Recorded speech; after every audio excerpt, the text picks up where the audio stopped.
So we've been out for a family get together tonight, West Herefordshire, close to the Welsh border, 100+ miles back.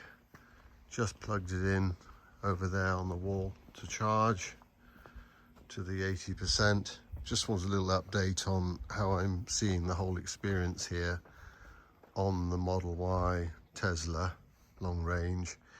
And the thing that's striking me as you get into the sort of day-to-day use of it is the mobile app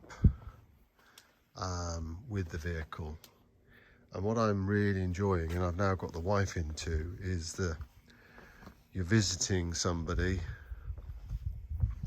and it's the sun's shining, it's warm, it's hot.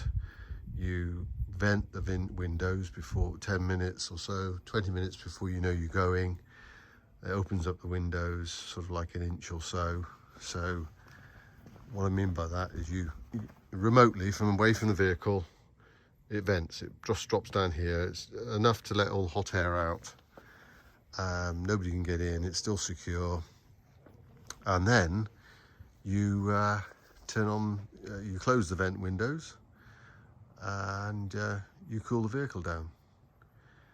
And it's absolutely amazing. Because we found today, while we're out, we were out of the vehicle a couple of times, sun's blazing away. And yes, it's wasting energy, it's electricity, and it reduces the battery, all of that. But compared to an ICE vehicle, you're not gonna leave an ICE vehicle parked up with the engine running, leave the air conditioning on. It's just unheard of, never happen, can't happen. You're polluting the planet and all of that in horrible fumes.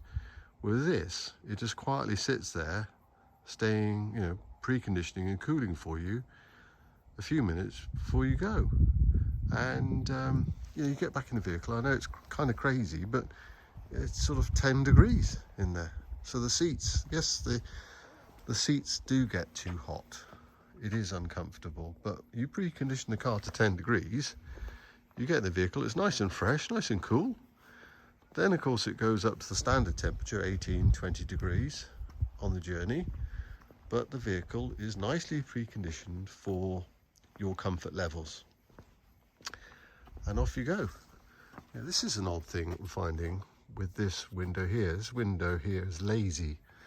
I think what it is when you come to lower this window, if the vehicle's going over a bit of an undulation in the road, it sort of has this safety thing to it in case it's sort of closing on a child's head or something and stops. And we find this window does that all the time. It's not a big thing. You just sort of press the button again when it's not going over a bump in the road. It's just weird how this window is more sensitive than the other windows to that. But yeah, the remote app functionality is something you immediately and quickly, get into. What is the temperature of the vehicle, and things like the location of the vehicle. It'll tell you where the vehicle is. My wife doesn't particularly like that.